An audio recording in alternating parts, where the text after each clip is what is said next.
¿Qué tal? Bienvenidos a un nuevo episodio de Zona de Contagio, este espacio de diálogo semanal donde pretendemos dar al menos un poco de sentido a la irrealidad en que sobrevivimos desde hace tiempo y sobre todo a partir de la irrupción del COVID-19 en nuestras vidas. Yo soy Mauricio Montiel Figueiras, ahora ya vuelvo a estar, por desgracia, en la Ciudad de México y como siempre me acompañan Mariana H. desde la Buenas. Ciudad de México y Neve Yeya desde Nueva York, desde su búnker neoyorquino. Ahora, pues tenemos un programa teñido de tristeza, de consternación, por el fallecimiento, pues bastante prematuro de un queridísimo amigo y colega, mi tocayo Mauricio Molina, que pues se nos adelantó el día de ayer, domingo 13 de junio, dejando una obra, a mi juicio, una de las obras pues, más importantes de la literatura mexicana contemporánea, una obra que necesita muchísimo mayor reconocimiento que el que ha tenido y que espero que esto, pues desgraciadamente, le granjee más lectores, que haya un mayor interés por la obra de Mauricio Molina. Ahí lo tenemos en pantalla, en una fotografía del queridísimo Barry Domínguez. Creo que mi tocayo ahí está en su oficina de la UNAM. Él trabajó durante muchos años en la UNAM, en Voz Viva, luego en la revista de la Universidad Nacional Autónoma de México, bajo la dirección de Ignacio Solares. Y pues, ¿qué puedo decir? Más que lamentar muchísimo esta noticia que a mí en lo particular me ha pegado muy fuerte.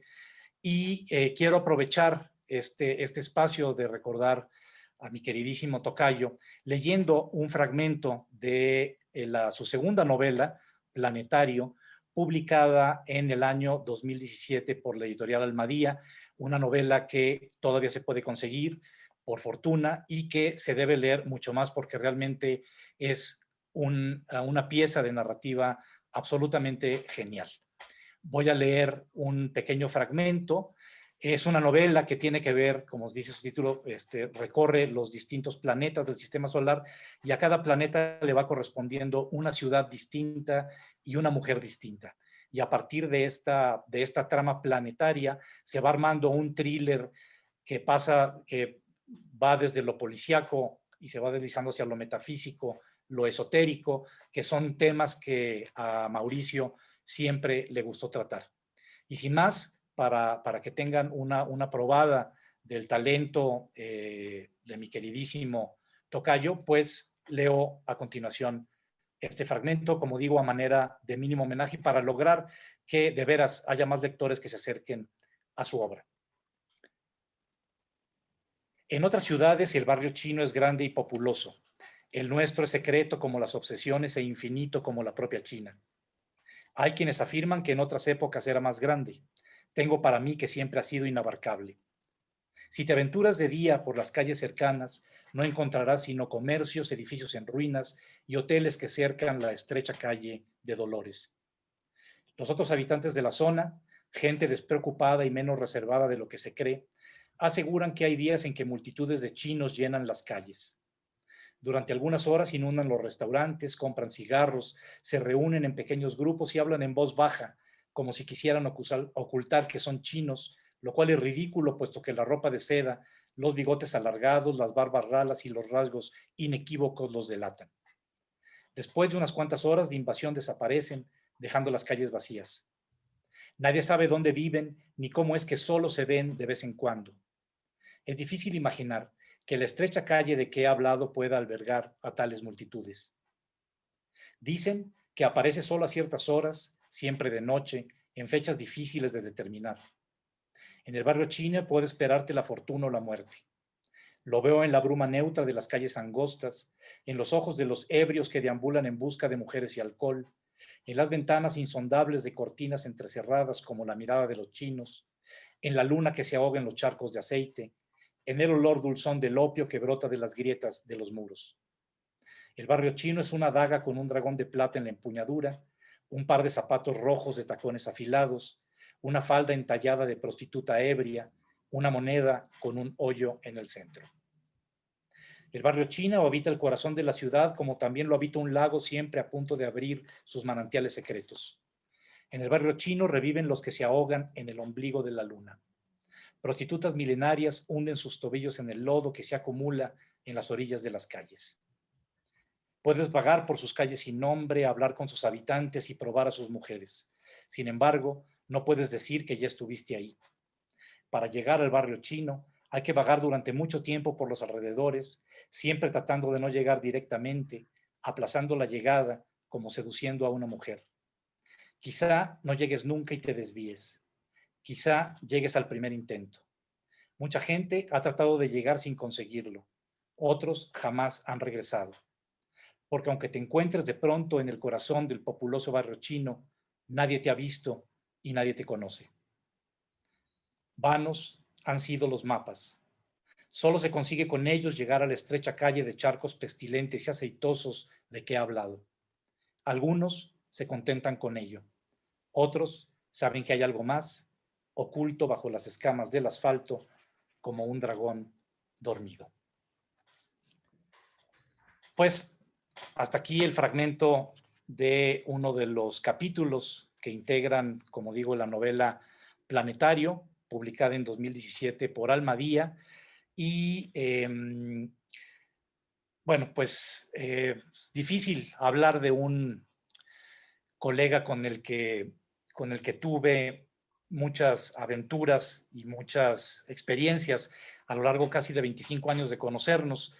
Yo conocí a Mauricio curiosamente a través, bueno, como he conocido a otros colegas, a través de su primera novela, Tiempo Lunar, de 1992-93, cuando fui un seleccionador o un filtro más bien del premio Planeta que se daba en ese entonces, la editorial Planeta acá en México, y me tocó a mí junto con otros filtros, junto con otros seleccionadores, hacer justamente la criba de las novelas, de los cientos de novelas que llegaron, dejar, no recuerdo si eran 5 o 6 para el jurado para que leyera esas novelas, que es lo que normalmente se hace en este tipo de concursos. Y desde el primer contacto que tuve yo con la obra y con la prosa de Mauricio Molina, quedé absolutamente fascinado y, reitero, fue su novela que posteriormente se publicaría en la editorial de Silvia Molina, llamada la novela Tiempo Lunar. Pero me sorprendió porque en medio de los cientos de manuscritos o por lo menos decenas de manuscritos que me tocó revisar, sin duda este fue el que más me gustó, el que más me llamó la atención y que yo propuse como para ser candidato al premio. Por desgracia no ganó en esa ocasión ese premio. Mi tocayo pudo ganar después otros galardones, entre otros el premio de novela José Rubén Romero, el premio de cuentos San Luis Potosí y muchos otros reconocimientos para una obra inquieta e inquietante que, como reitero, ojalá tenga muchos más lectores, pero los quiero dejar hablar también a ustedes un poco, Mariana, Neif, sobre pues, el querido Mauricio Molina. Pues yo le cedo mi espacio a Nate porque yo en realidad lo conocía por ustedes, por lo que tú decías de él, por lo que Bernardo Esquinca hablaba de él también, de su literatura, y bueno, pues también la familia Almadía que está golpeada por esta pérdida, pero yo creo que puede aprovechar mejor el espacio, Nate. Tienes tu, exacto. Una vez más lo hice, cada vez, no pierdo oportunidad. Después de lo que dijo Mauricio, no me queda mucho más que añadir. Lo que sí, lo conocí poco y solo leí un libro suyo, precisamente el de Planetario, que me regaló y que tengo aquí enfrente de mí dedicado, lo recuperé ahora en la mañana con la noticia y lo empecé a releer. Bueno, el fragmento que escogiste me parece muy adecuado. Refleja muy bien, yo creo, su prosa, ¿no? Tiene esta prosa poética pues muy, muy rica, muy intensa. Y cuando lo conocí este personaje un tanto caótico, un tanto extremo, ¿no? Cuando lees su prosa dices, pues sí, quizá para escribir así hay que vivir esa vida tan extrema, tan en la línea, tan jugártela en la línea sin importar realmente las consecuencias. Creo yo que así fue su vida. Tú viviste con él más de 25 años, con una amistad muy intensa, muy cercana. Mi relación con él es mucho más literaria y mucho más de un par de días. Y es una gran pérdida, no hay lugar a dudas. Es trágico cuando perdemos a un autor que todavía debió habernos dejado más. Y yo aprovecho para darte mi pésame a ti, Mauricio, porque sé que la pérdida para ti fue muy Gracias. cercana, muy dolorosa. Sí, gracias. Pues sí, como digo, pues un cuarto de siglo se dice fácil, pero no se vive, créanme, con facilidad. Y en ese cuarto de siglo, con tantos otros colegas, marcó mucho mi amistad con Mauricio, mi llegada acá a la Ciudad de México en el 95. Yo lo conocía ya desde antes, como digo, por haberlo leído sin saber que era él, porque esta novela que les digo, Tiempo Lunar, cuando llegó al Premio Planeta, obviamente estaba con seudónimo, yo no sabía quién era él. Simplemente y se lo dije en algún momento, que lo que me gustó fue esta idea que ya, como saben, los concursos literarios suelen estar ya de muchos años a la fecha muy amañados, y en este caso fue el gusto de encontrar a un escritor de veras potente, a un escritor con una prosa que sobresalía por encima de decenas de manuscritos e inclusive por encima de la novela ganadora de ese año, no voy a decir cuál es, porque también fue escrita por un amigo que ya falleció, desgraciadamente, hace algunos años. Entonces, pero sí, sin duda haber conocido a Mauricio primero, sin saber qué era él, conociéndolo simplemente a través de su escritura, pues fue para mí pues es un garbanzo de libra. No todos los días se puede conocer a un colega, a admirarlo así, sin saber qué es él, sin saber quién es, ¿no? Digamos, conocerlo a ciegas un poco y después ya encontrarte con la persona y pues con esta persona maravillosa, extrema, como bien acabas de decir, Nave, un loco maravilloso. Eso me encantaba de él y me atraía mucho porque pues también, aunque parezca que no tengo mi filón de locura, y pues ahí nos potenciábamos, además siendo tocayos, pues ahí nos dábamos cuerda uno al otro, ¿no? En varias, muchísimas correrías nocturnas y diurnas, muchísimas charlas, muchas palabras que pues seguiré oyendo, y pues no lo dejaré de recordar el resto de mis días. Y ahora vamos a pasar ya, quiero una vez más insistir, hay que leer a Mauricio Molina. No soy de la idea, y lo escribí por ahí ya ayer o hoy, no recuerdo, esto de que el mejor tributo para un escritor recién fallecido es leerlo, me parece bastante ridículo y bastante hueco. Es una frase hecha que no dice nada, no dice nada porque pues los libros no se hacen solos. O sea, este libro no se produjo, este gran libro, que aquí lo pongo en la pantalla, no se hizo solo. Hay una persona, un ser humano que produjo esto, y ese ser humano es el que se nos fue, es el que ya no está y al que vamos a extrañar, y que por desgracia pues ya no le podemos rendir tributo a él.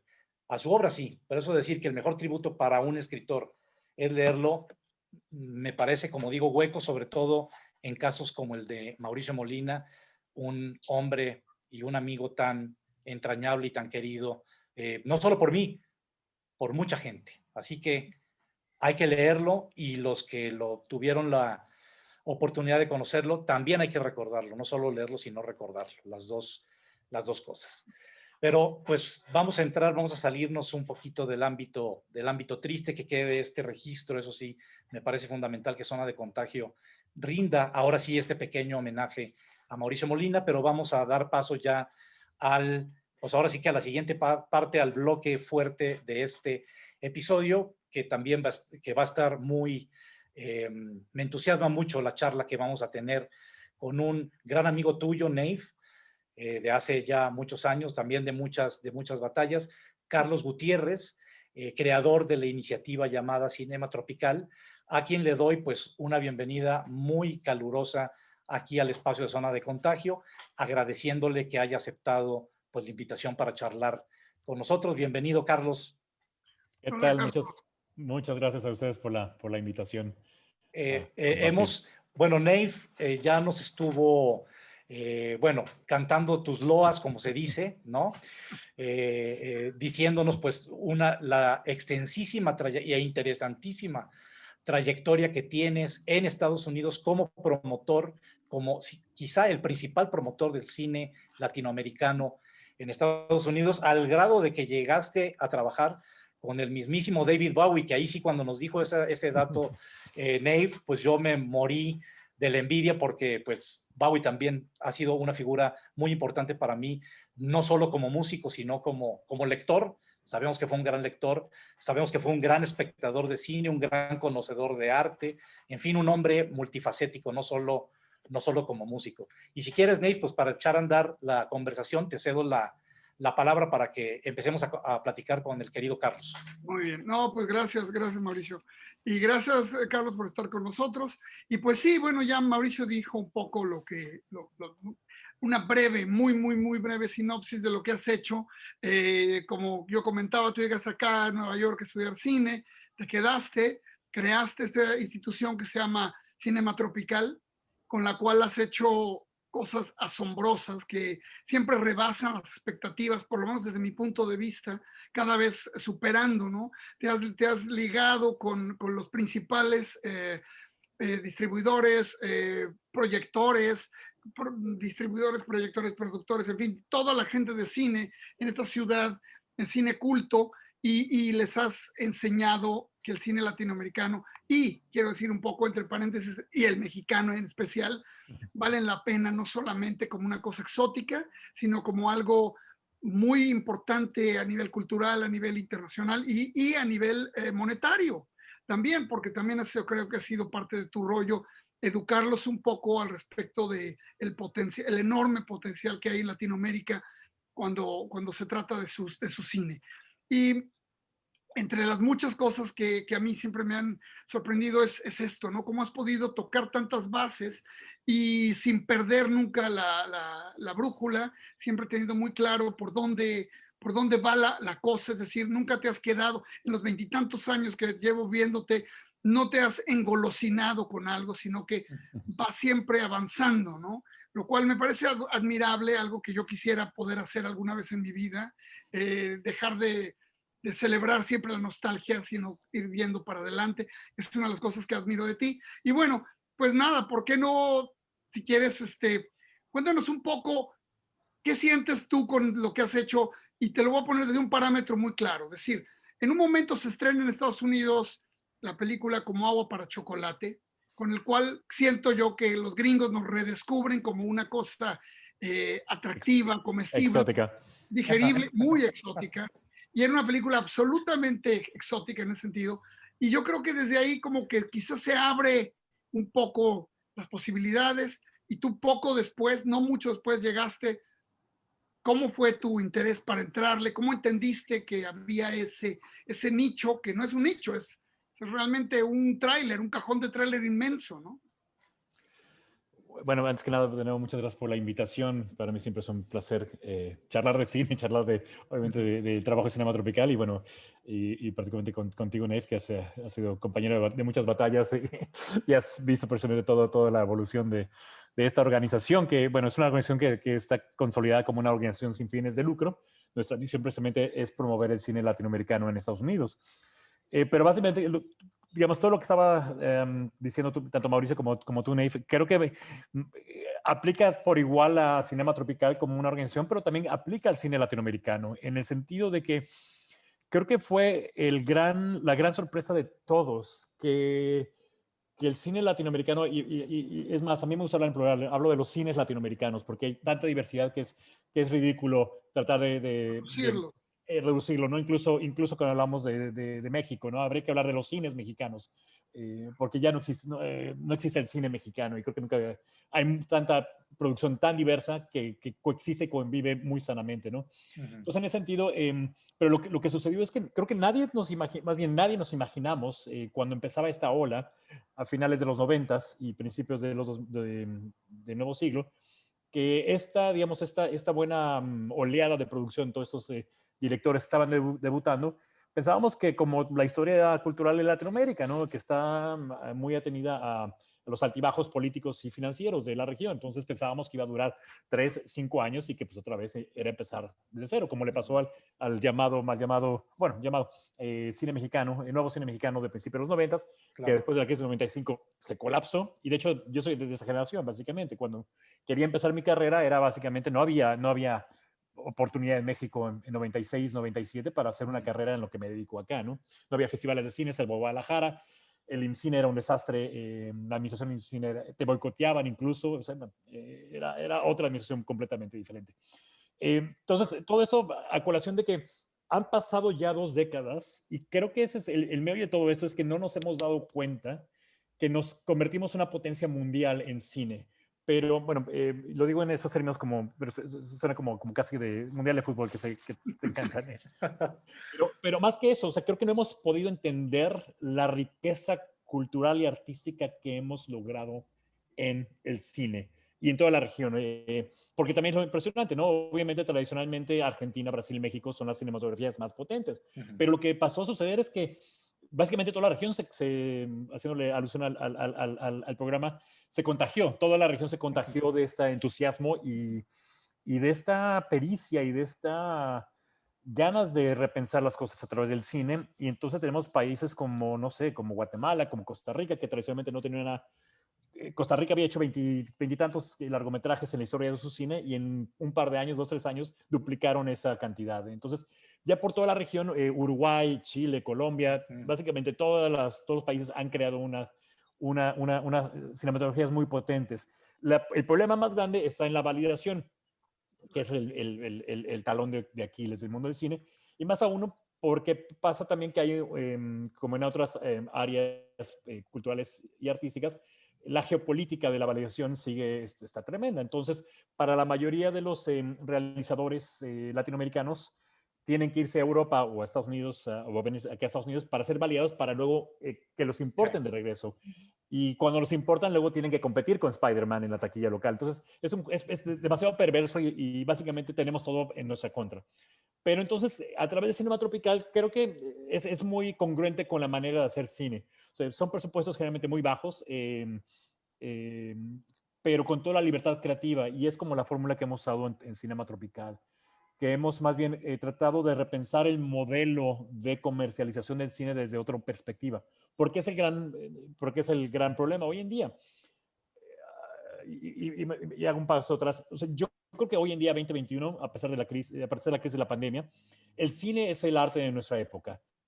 Es decir, básicamente todos, diría, todas las artes se han ido al cine. Tenemos músicos, dramaturgos, obviamente escritores, hasta diseñadores de moda, los periodistas están haciendo documentales porque ya los periódicos de revistas no pagan esas investigaciones. Entonces, el cine le ha abierto, uno va a los museos y galerías, es el lenguaje cinematográfico, cuentamente. O sea, entonces, el cine ha abierto unas puertas enormes para la mayoría de las artes, pero el gran problema del cine es que en más de, ya son 70 años, no ha cambiado mayormente cómo hablamos, cómo discutimos. La teoría del cine básicamente la misma desde hace 70 años, muy anquilosada al llamado cine de autor, que obviamente era un momento muy importante para reconocer el cine como un arte, pero ya pasaron 70 años, entonces es una camisa de fuerza que no logra entender, creo que, la vitalidad del cine hoy en día. Y más aún a regiones como Latinoamérica, que siguen muy marginalizadas. Y entonces estos canales de variación en Europa y Estados Unidos siguen muy atenuados a tú lo que decías, al exoticismo, a ciertas categorías, ¿no? A lo que Luis Ospina, ¿cómo se llama? Luis Ospina había descrito muy bien como Luis Ospina y Carlos Mayolo de Colombia habían descrito como la pornomiseria, ¿no? Y bueno, y nada, para acabar la idea, tú mencionaste como para chocolate. No sé si ya pasó algo con la literatura, me imagino que sí. Entonces pasamos de ese realismo mágico en el cine, de que todos querían en los 80s, eso más bien fue en los 90s que llegó al cine y particularmente con Como para chocolate. Pero de ahí pasamos a finales de los 90s, o más bien principios de 2000, con Amores Perros y con Ciudad de Dios, a un como post-apocalismo, o sea, que de repente se interesó mucho como estas sociedades ya alejadas de la mano de Dios, donde pues ya no hay ley, ya no hay orden y se enganchó por ahí. Y luego pasamos, creo que ahora a otra nueva etapa que tiene que ver más como el uso del cine horror y precisamente como un poco más como el cine de Larraín o incluso Nuevo Orden de Michel Franco, como también llevar esa idea de post-apocalipsis, pero todavía más al grado extremo, ¿no? Pero bueno, Sí. diré muchas ideas ahí. No, bueno, Em, tú, Mariana, vas. Es que a mí, yo creo que somos más o menos de la generación, Carlos, porque también recuerdo que como Agua para Chocolate lo vi más adolescente, ¿no? Pero hubo otra, todavía antes de Amores Perros, otra película que también llamó mucho la atención, que fue El Callejón de los Milagros. Yo me acuerdo que ya entonces estaba yo estudiando comunicación, que tenía mucho de cine en ese entonces en la carrera. Entonces, creo que esa también, para mí lo que me regresó o me dio es una parte que dicen que los mexicanos tenemos mucho humor y que somos bien creativos y que somos muy ingeniosos y de pronto un cine, digamos, no nos vayamos hasta el cine trágico de Torito y nosotros los pobres, todo eso, pero por ejemplo como Ripstein, que caía siempre como un poco en la sordidez y un poco en el típico de la mamá que es prostituta y la hija que está sola se quiere suicidar porque el novio es drogadicto y entonces, o sea, ese tipo de cosas me parecía que, si bien no se alejaba tanto de la realidad, me parecía un cine fácil en cuanto a temática, en cuanto al dramatismo de la tragedia, pues que mucha gente se podía identificar. Y luego empezó también, por ejemplo, Dos Crímenes, que fue llevado al cine, una novela de Ibargüengoitia, también rescatando cosas de humor que me parecía bien interesante. Y creo que en ese sentido de abordar temas de manera diferente y con iniciativas como la tuya, o iniciativas como Ambulante, como el Festival de Cine de Morelia, como el Festival Docs DF, empezamos como, en inglés es to acknowledge, ¿no? A reconocer como arte y no nada más denso y educativo, cosas como documentales, como cortometrajes, que creo que no habíamos estirado la liga lo suficiente como para ver lo, pues, valga la redundancia, lo elástico y las posibilidades del género. No sé qué opines tú, Carlos. Totalmente. Se dio un cambio generacional muy fuerte. Es decir, todavía, y tú mencionas casos todavía de ese nuevo cine mexicano, ¿no? Y bueno, también Ripstein hizo, creo que trabajó muchas de sus películas más interesantes justo también en esa época. Pero era curioso, creo que esa generación lo que estaba haciendo por una parte, como reactualizar temas del cine de antaño de México, ¿no? El mismo Como Agua para Chocolate era una visión neoliberal de la hacienda mexicana. Lo mismo con El Callejón de los Milagros. O sea, estaba repensando la idea de las películas de vecindario, pero con otra perspectiva. Pero lo que viene después, o sea, entonces viene o sea, toda esa generación creo que todavía estaba muy anclado a esos grandes temas de antaño. Y todavía nos da, es como el último coletazo de repensar la mexicanidad en esos sentidos, qué es el mexicano. Y creo que es el último coletazo de eso. Ya la nueva generación que de hecho, que empieza, al fin y al cabo, creo que una película muy importante que abrió mucho la puerta fue Sexo, Pudor y Lágrimas. Por lo menos fue como la película que fue el eslabón entre la debacle del 95, que de hecho Dos Crímenes de Roberto Snyder fue, digamos, la última que se estrenó, fue la última que se estrenó de esa camada. Pegó la crisis y fue la última de ese nuevo cine mexicano. Fue la que cerró. Y curiosamente, Snyder y Carlos Volado con Bajo California, Claro. Límite del Tiempo, que es en 97. O sea, ellos fueron como los náufragos del barco que pudieron escenar. Y de hecho también Bajo California se convirtió en una película muy importante, también como otro tipo de eslabón. Pero entonces llega Sexo, Pudor y Lágrimas, vuelve a como a abrir la puerta de la clase media urbana al cine. Y luego llega Amores Perros, bueno, La Ley de Herodes, Amores Perros. Y luego tenemos, creo que a dos directores también muy importantes. Por un lado tenemos a Fernando Emke con Temporada de Patos. Temporada de Patos.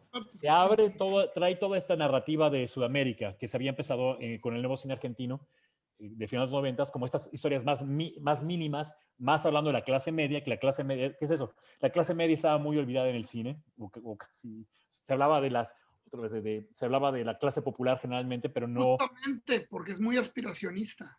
Exacto, exacto. Y el otro director que también es muy importante, que viene también creo que a romper con muchas narrativas, es Carlos Regadas con Japón. Entonces creo que ellos abren dos puertas muy interesantes para el cine mexicano y a partir de ahí hace una explosión y sí, es impresionante cómo ya cambiaron por completo las narrativas del cine mexicano. Sí, fíjate que yo coincido en que coincido con lo que estás diciendo completamente, que la clase media estaba muy olvidada. Éramos como, el cine mexicano era como el equivalente de cine de jodidez, Sí. nada más, ¿no? Y esto, digo, una gran película, una obra maestra como Los Olvidados de Luis Buñuel de los años 50, ¿no? Había como sentado ese precedente de alguna manera, ¿no?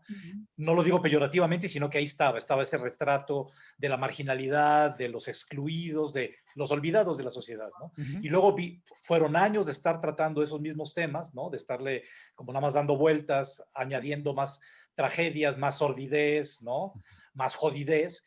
Y luego, para mí, sí, efectivamente, Amores Perros, de González Iñárritu, año 2000, sí ha sido un parteaguas para el cine mexicano, porque ahí creo yo que se conjuntaron muy bien las dos corrientes, digamos, corrientes subterráneas que nutren el cine mexicano contemporáneo. Por un lado, esa parte de la marginalidad representada en el primero y en el tercer segmento, y la clase media en el segundo segmento, que mucha gente al día de hoy sigue criticando el segundo segmento que ocurre en la colonia Condesa de la Ciudad de México, en el edificio Basurto, el del perro, ¿no? A mí me sigue pareciendo una historia muy kafkiana, un Kafka en la clase media.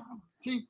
Sí, pero ahí está Amores Perros, como que González Iñárritu y obviamente Guillermo Arriaga supieron conjuntar en esa película, en un mismo producto cinematográfico, un relato cinematográfico, esas dos corrientes del cine mexicano, como que tuvieron muy buen ojo para ver eso, ¿no? Para saber, muy buena sensibilidad, y fue un momento espectacular. Yo digo, ¿a quién no? Yo recuerdo haber ido a ver Amores Perros al cine, a esos ya como pirámides de Gizeh que se llaman salas de cine, a las que esperemos volver pronto, y salí impactado, salí sin saber qué había visto, porque dije, no puede ser que esto sea cine mexicano, ¿qué es esto? ¿Qué pasó?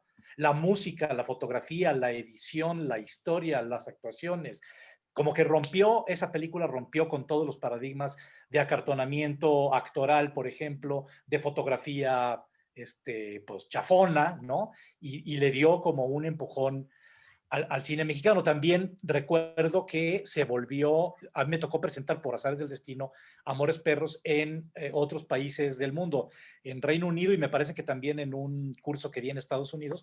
Y claro, la pregunta del público a la hora de que yo estaba, después de haber visto la película, pues era así como, ¿se está haciendo este cine en México? Yo decía, bueno, pues se está empezando a hacer, ¿no? Y sí le sorprendía mucho a países primermundistas, como insisto, Reino Unido, Estados Unidos, que hubiera un producto o un relato cinematográfico de tal calidad como Amores Perros hecho en México, ¿no? Sí. Sí. Me estaban apuntando, creo que viendo la perspectiva también, al fin y al cabo, los que también estrenan durante este nuevo cine mexicano y los que también estaban apuntando hacia allá, hacia romper también ese paradigma de lo mexicano, era precisamente Guillermo del Toro y Alfonso Cuarón, con Cronos y con Solo con tu pareja, ¿no? Claro. Cronos, una película de vampiros que podría pasar en cualquier parte del mundo, o sea, que ya no tenía de mexicano, ya leía de mexicano que estaba cambiando radicalmente, y lo mismo con Solo con tu pareja, ¿no? Una comedia que al fin y al cabo es la primera, creo que comedia aspiracional. Pero básicamente la que abrió la puerta de todas esas comedias románticas ahora insufribles. Es la culpa de todo. Pero que trajo también, abrió esa puerta que no existía en el cine mexicano en ese entonces, ¿no? Y que luego también ya Sexo, Poder y Lágrimas se fue por ahí y ya llegaron toda una oleada. Pero sí, al fin y al cabo también ahí en ese cine de principios de los 90s se pusieron esas semillas. Y Consumidores Ciegos también, que se suma a ese mosaico que se empieza a armar de cine con estas diferentes visiones muy clase medieras en cierto sentido, pero mucho más ricas, ¿no? Bueno, también hablando de otros directores, también estaba Carlos Carrera, que también estaba apuntando por ahí. Aunque bueno, empezó con La mujer de Benjamín, que era más ruda, pero luego dio una vuelta a historias más urbanas, más de clase media. Sí. ¿no? Y también, por ejemplo, Y tu mamá también, ya sé que es un poco después, pero también, por más que era una temática urbana y los charolastras, y había una línea de tensión ahí importante entre los dos mejores amigos, y es que un chico fresa, fifí, como decimos ahora, y el otro era un chavo de bajos recursos, y eran mejores amigos, pero en un par de momentos, detalles, ¿no? O sea, cuando Tenoch, que es el niño de clase acomodada, va a casa del amigo, que es Gael García, hay un detalle que es que él levanta la tapa del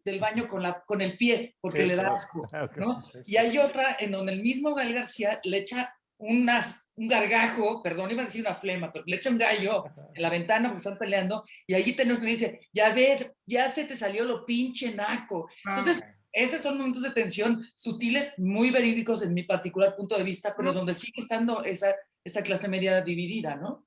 Sí. Y lo que tiene, y otra cosa creo que muy importante, además de la película en sí, las dos películas, Amores Perros, Tu Mamá también, pero también el contexto político que nace, ¿no? O sea, la película se estrenó ¿qué fue?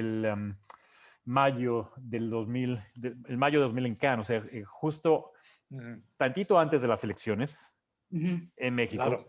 Se estrena en cartelera, gana un premio en Cannes, y luego se estrena se estrena en cartelera en México al mes de las elecciones, si no mal recuerdo, como en julio o agosto de ese Sí. año.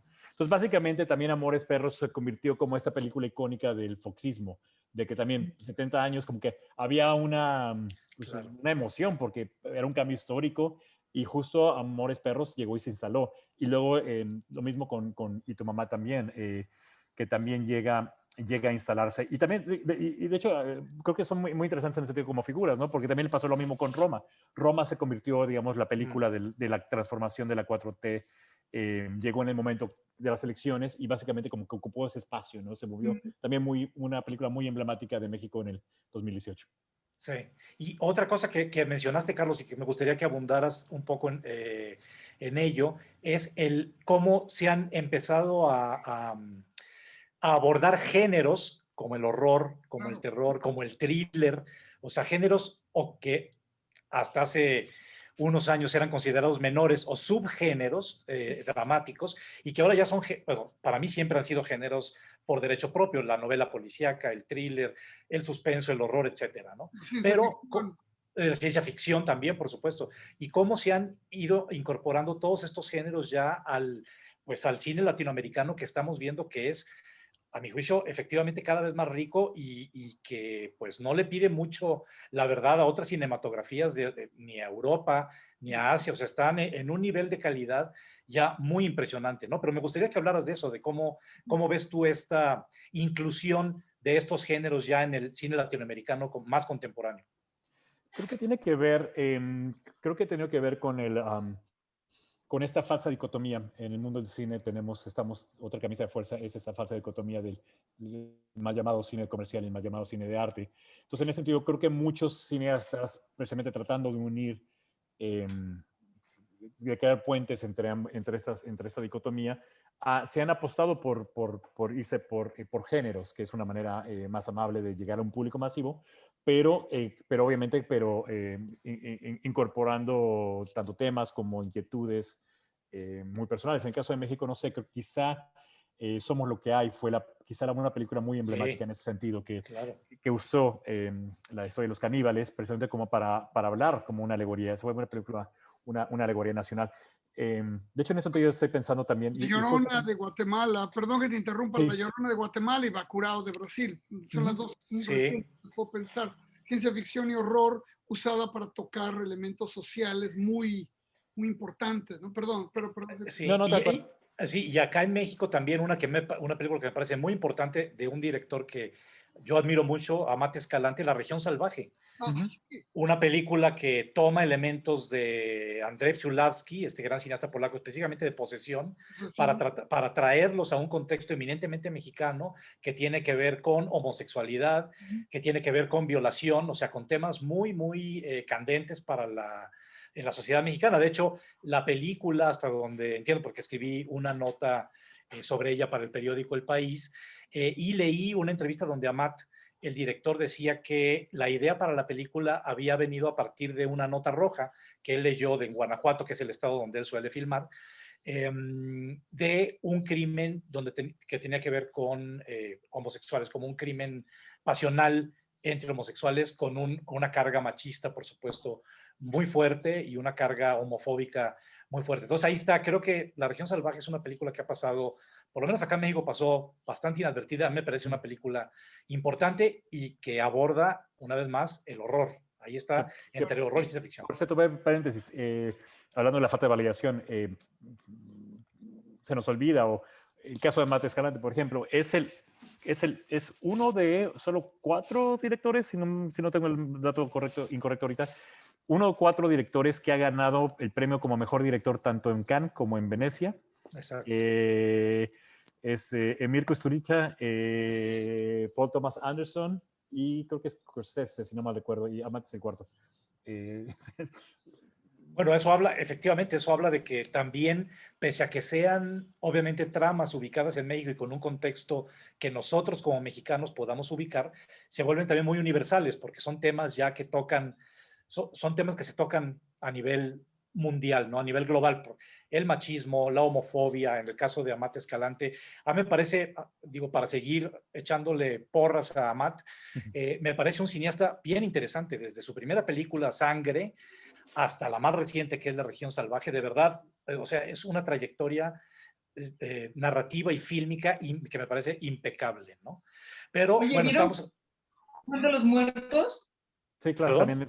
también se instala perfectamente en este cine de horror. Precisamente también usa el género de los zombies para hacer una alegoría política de la isla, ¿no? Es Me fabuloso también. encanta. Juan de los Muertos es una cosa Claro. fantástica. Paréntesis, perdón, ya, siga. Y otra Y pues, película, otra que recomiendo también, no sé cómo se llama en español, Los Buenos Modales de Brasil, Ah, Good sí, Manners, Good Manners. la del hombre lobo, la del niño lobito. Un niño lobito. Pero es una película de lobos, pero también medio musical, también mezcla órale. varios géneros, ciencia ficción, para hablar precisamente también de cuestiones de clase, de raza, de sexualidad en el cine brasileño. Y Ese bueno, no lo he visto. también, no, rápidamente, nada más que hay autores ya, autoras muy importantes en el cine latinoamericano contemporáneo. En Argentina tenemos, por ejemplo, a Lucrecia Martel, que me parece una cineasta también con una trayectoria impecable. Quizá la más reciente, Sama, a mí en lo particular me decepcionó porque conozco bien la novela y es una novela que admiro mucho y la adaptación me quedó debiendo a mí como espectador. Pero todo lo anterior de Lucrecia y los cortos que ha hecho y los experimentos visuales que ha hecho me parece impecable. En Chile, tú lo mencionaste, Carlos, Larraín es un cineasta de primerísima línea que está trabajando ya con un pie o con los 2 pies en Hollywood, ¿no? Justamente ahora está estrenándose la serie basada en a mi juicio, la mejor novela de Stephen King en muchos años, que es Lizzie's Story, y pues ya está trabajando Larraín ahí de lleno en Hollywood, sin dejar, por supuesto, estar trabajando en Chile. Mencionaron, perdón, Dave. No, sigue. Luego, se me ocurre así rápidamente una película que he visto una y otra vez, y no me canso de verla, que es Relatos Salvajes. Ahí se me escapa el nombre del director, Damián Cifrón, exactamente. Es una película que me parece, o sea, como me gustan mucho los libros de cuentos, me parece un libro de cuentos perfecto llevado al cine. O sea, no le quito, muy bien hecha, muy bien musicalizada, muy bien actuada, muy bien escrita, en fin, ¿no? Y hablando de literatura, perdón, sí. la literatura y conexión con cine, el que también es para mí, bueno, Nate lo sabe muy bien, el que para mí es la pieza clave también de todo esto es Martin Reckman, Claro. de Argentina, que también Claro. él es escritor y combina también maravillosamente su labor como escritor y como cineasta. Y al final cabo, él fue el que abrió en Argentina a principios de los 90s otra manera de pensar el cine. O sea, mucho el cine minimalista viene de Reckman directamente. Él fue el que trajo esa vertiente de la literatura al cine y se anidó. Y Martín Reckman fue, junto a Lucrecia Martel que mencionabas, a Lisandro Alonso, a Pablo también. Trapero y a Adrián Caetano, fueron como los pilares de lo que se llamó el nuevo cine argentino, que también fue muy, muy, muy importante y muy influyente, que abrió básicamente la manera, una nueva pensar y de hacer el cine en Latinoamérica. Claro, hay una relación también, ahora pienso que se me escapa el nombre de la película que me encantó, peruana, La Teta, Asustada. que estuvo, ¿no? La Teta Asustada, la directora Claudia Llosa, ¿cierto? Claudia Llosa va a dirigir ahora una adaptación de una de las novelas de Samantha Schweblin, argentina. Están ahorita trabajando las dos en la adaptación, entonces va a estar, ahí está otra vez el binomio literatura y cine, que digo, desde desde que el cine empezó a circular, pues siempre ha estado muy cercano a la literatura, siempre ha acudido a materiales literarios para hacer grandes adaptaciones. No nos Aunque estamos también hubo acercando. una Sí, rebeldía, se puso de moda en ciertos circuitos, particularmente de escuelas de cine, precisamente romper, porque tradicionalmente el cine estaba muy emparentada con particularmente con las novelas, ¿no? Muchas novelas se claro. llevan. Entonces, pero también creo que una ruptura importante en el cine de los últimos 20 años, particularmente en Latinoamérica, que los mismos cineastas escribían sus propios guiones y muchas veces trabajaban sin guión, ¿no?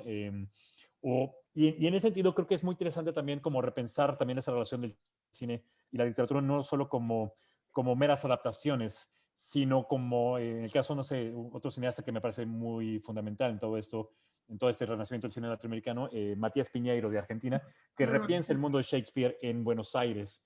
Ha hecho toda una serie de los personajes femeninos de las comedias de Shakespeare, pero no son adaptaciones, repiensa esos personajes en otro sentido y es demasiado lúdico.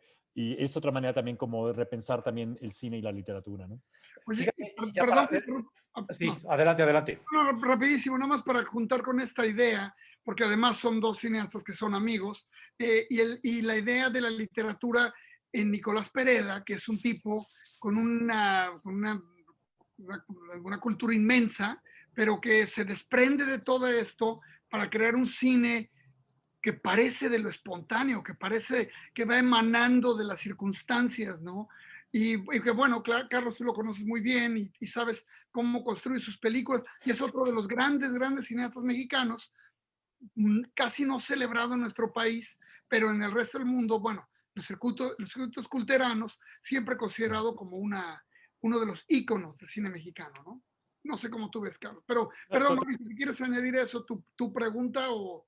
No, lo de la adaptación, que estoy de acuerdo contigo, Carlos. Yo he dado varios cursos sobre cine y literatura, la relación de cine y literatura, y el término que me gusta usar es de un crítico argentino, Sergio Wolf, que habla de traslación, de trasladar como de un envase a otro envase algo, ¿no? O sea, no es adaptar, no es versionar, no es copiar, sino es trasladar de un lenguaje a otro lenguaje. Entonces, ese término es el que me gusta más, la traslación y no ni la adaptación, ni como dicen, el versionar, que es horrible la palabra, pero que también luego lo utilizan como verbo.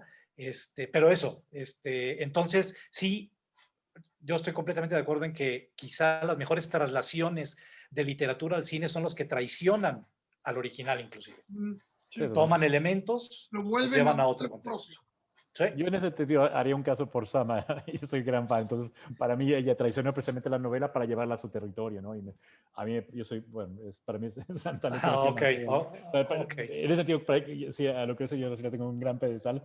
Ella es, para mí, la gran cineasta de Latinoamérica, o el gran cineasta, independientemente de que... Sí, sí, sí. Perdón, nada más, si puedo hacer un pequeño paréntesis. Cuando Cinema Tropical cumplió 10 años, nos nombraron a un chorro de críticos, ya no me acuerdo cuántos éramos, para que votáramos por las mejores películas de la década. Y Lucrecia quedó en primero, segundo y tercer lugar.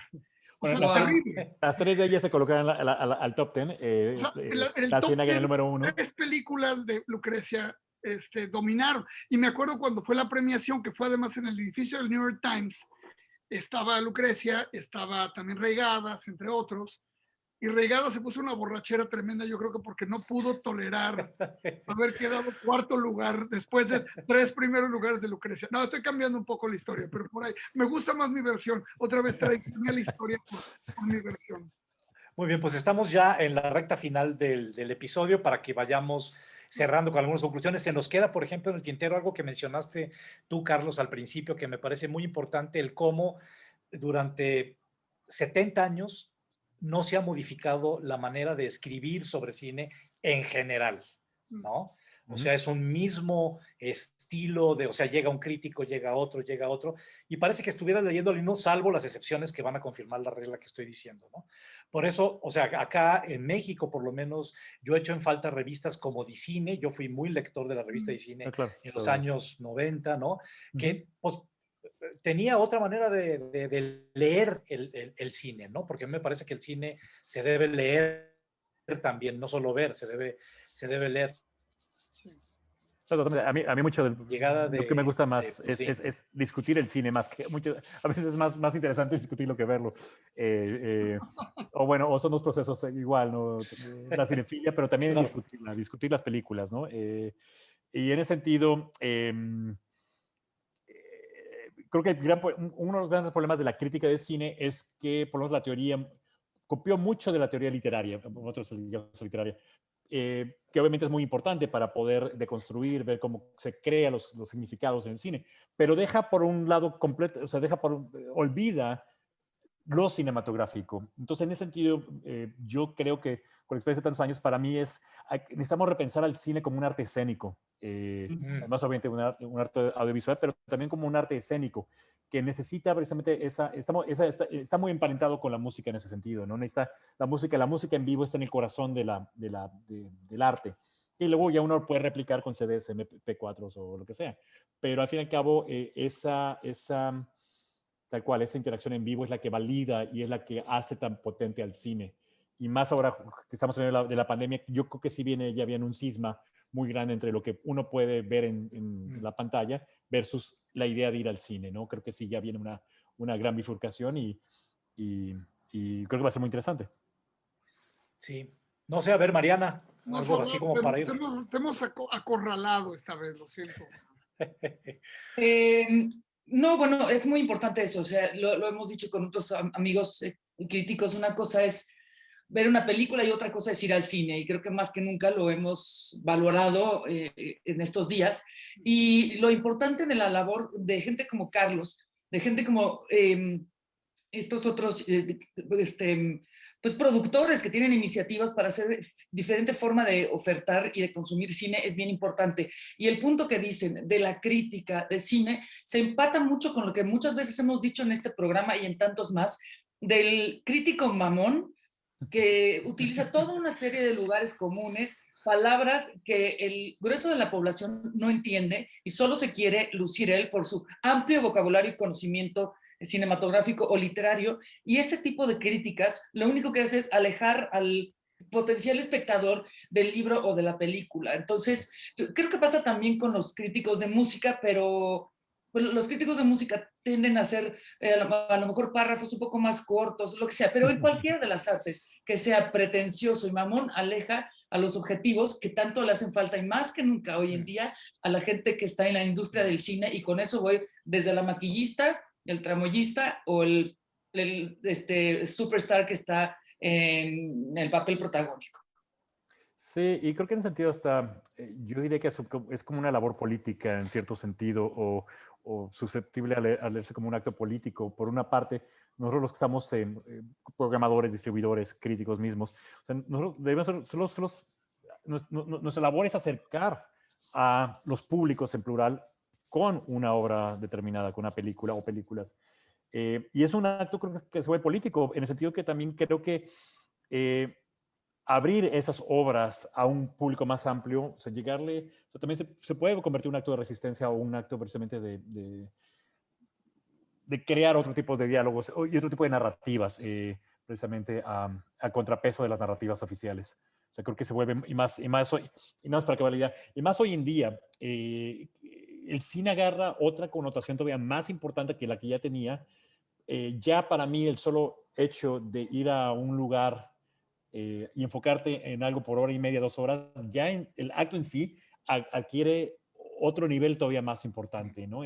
Ante el bombardeo de encabezados, el bombardeo de las redes sociales, estamos nada más reaccionando a lo que medio leemos, lo que medio nos llega. Entonces, sentarte a enfocarte en algo por hora y media se vuelve otra vez, para mí, hay algo también de un acto político, como un santuario donde uno puede procesar ideas y sumergirte y hablar más de los grises. Las redes sociales, el mundo político y todo es blanco y negro.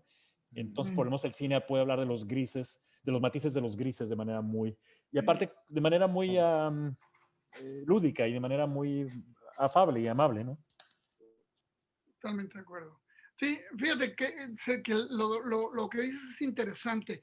Yo tengo una hija que Carlos conoce muy bien, está estudiando crítica, ¿no? Básicamente está estudiando cine, entre otras cosas, y desde la pandemia no puede ver cine, porque para ella el cine es un acto que hay que ir presencialmente. Para ella la pantalla casera es una devaluación del cine, entonces, lo cual me parece a mí un poco una pose, pero no, lo estoy viendo como una auténtica vivencia del cine, y lo que acabas de decir es bien importante, ¿no? En la cual consideras que no puedes, entre comillas, rebajarlo. Nosotros creo que crecimos con otra cultura, una cultura en la que el cine, pues crecimos como el cine, algo muy normal, que fácilmente se trasladó a las otras pantallas que vivimos.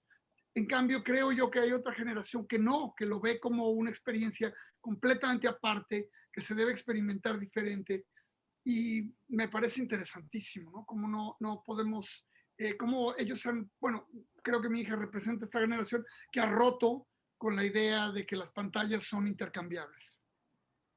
Tal cual. O sea, porque por una parte sí va a seguir eso, ¿no? Y obviamente se va a sofisticar aún más todo lo que llaman contenido en redes, en streaming y demás, pero lo que va a diferenciar al cine es la posibilidad de crear comunidad a través de un arte escénico. Eso para mí es lo que sigue siendo muy determinante del cine y lo que lo hace todavía más influyente, ¿no? Una serie de Netflix o una serie no tiene la potencia aún del cine por esa parte escénica. Ahora bien, uno podría técnicamente mostrar una serie de Netflix pues, en una sala y convertirlo en un auto cinematográfico. O sea, no tiene que ver no tiene que ver tanto necesariamente con porque también las mismas series han adoptado el lenguaje cinematográfico, pero otra vez tiene que ver con esa presencia, con esa comulgación con el público para darle esa importancia, ¿no?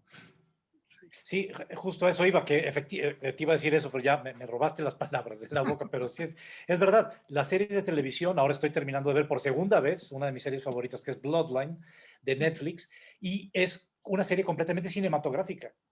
O sea, yo no lo veo como televisión, para mí no es estar viendo televisión, es estar viendo una película en 33 episodios, de 33 horas, o así, ¿no? Es ya un continuum cinematográfico, un continuum fílmico. Para mí ya las buenas series de televisión como Bloodline no son series, son eso, cine hecho para streaming, para el streaming pero bueno, pero de entonces, distintas plataformas. en ese sentido, bajo a mí esquema no es cine. O sea, si lo ponemos una pantalla de cine con un público, sí se convierte en cine, pero si no, ahí es la diferencia. Y nada más para hacer para contrastarlo, hay una película maravillosa que se llama La Flor, un cineasta argentino, otro gran cineasta argentino, que tiene esta película de 13 horas. Y es La Flor, dividido en 6 capítulos. Y es como una afrenta a la cultura de las series, pero la idea es verla en la pantalla grande y se genera algo muy interesante. La película no se muestra, obviamente, no se muestra de una sentada, el mismo director ha dado como diferentes maneras de leerla, dividida en 3 o en 6 partes incluso. Pero a mí me tocó verla, creo que en 4 sentadas. Y se hace una cofradía de los que íbamos al cine como religiosamente a ver esto. Y hay una cosa muy interesante. Entonces, ya no importa qué te están contando en la pantalla. La idea es estar ahí en ese refugio. La cinefilia por la cinefilia, estar ahí. No importa el relato. Mientras estén contando el relato en el cine, es lo que vale, ¿no? Te lo dijiste muy bien. Es la idea de contenido contra comunidad. Que nunca hubiera yo pensado en ese antagonismo. Pero también te acuerdas, Satán Tango de Béla Tarr. Iba a decir eso. Son 8 horas. 8 horas de estar ahí con un intermedio, a veces 2 intermedios, depende cómo lo pasen, o a veces en 2 días, en fin. Yo recuerdo haberla visto con un intermedio nada más cuando la dieron en el Festival de Nueva York. La cara de Mariana. La cara de Mariana. Historias extraordinarias. No, bueno, no lo sé. Historias extraordinarias son 250 minutos también, que también es del mismo director Claro. Eso cortometraje no de Mariana Ginás. De Ginás, del argentino Ginás. Ginás. Sí, bueno, claro, está también la idea de, ya ahora sí vamos a estar cerrando, de que Twin Peaks 3, y eso me dio la idea Nave, cuando puso en su lista de las películas del año, la tercera parte de Twin Peaks, porque es una película que así la concibió Lynch, de 18 horas. Exacto. Son 18 episodios de 1 hora, pero en realidad es una película de 18 horas. Una película de 18 que se fue pasando, ¿no? Y me gustó, me encantó que tú lo vieras así, Nate, porque efectivamente coincido con eso, en que es una película de 18 horas. Nada más que él la partió, la pasó por streaming. Ojalá en algún momento se pueda exhibir en cine para tener esta experiencia ya de comunidad. No sé por qué Lynch no ha querido hacer la exhibición de la tercera parte de Twin Peaks, pero bueno, de entrada la tenemos ahí en el streaming, ¿no? Pues se nos acabó el tiempo para variar, se nos va como agua para chocolate. ¿No? Se nos va rapidísimo el tiempo hablando con gente tan inteligente, tan sensible y tan carismática como Carlos Gutiérrez, a quien le doy pues muchas las gracias por haber aceptado la invitación a este episodio. Hay que estar pendientes de lo que haga Cinema Tropical. ¿Tienes, Carlos, ahora que veo que estás en mi misma tónica de estar como un poco anti redes sociales, pero tienes alguna red social donde se pueda seguir por lo menos Cinema Tropical? No, totalmente, no, y en ese sentido, no, las redes sociales para nosotros han sido vitales para difundir el trabajo, ¿no? En ese sentido creo que Internet se vuelve una herramienta muy útil y sí, y estamos en todos como Cinema Tropical. La página web es cinematropical.com y todo más, Instagram, Twitter y Facebook, Cinema Tropical. Ok, pues ahí está el dato. Pues muchas gracias de nuevo a Carlos de Cinema Tropical. Y como siempre le dejo las palabras finales, el eslogan final a Nave. Bueno, pues nada, pues despedirnos. Me da pena que no hablamos ya de Natalia Almada o que hablamos de las nuevas cosas que están saliendo en cine con connotaciones indígenas, muy valioso, como el nudo mixteco y estas otras cosas que vienen, que son una arrolladora, una aplanadora. Pero bueno, por ahora, lo único que les voy a pedir a todos es píquenle al me gusta, suscríbanse, llamen a sus amigos, a sus familiares, díganles que vengan a vernos, que esto se está poniendo muy bueno y que apenas está empezando. Es que aquí está Zona de Contagio y vamos a seguir contagiando gente. Bueno, pues muchas gracias. Yo aquí también, ahora sí, me despido una vez más con la recomendación. Acá está también Nave. Lean a Mauricio Molina. Vale mucho la pena. Si no lo hacen, ustedes se lo pierden. Eso. Hasta la próxima. Gracias. Hasta luego.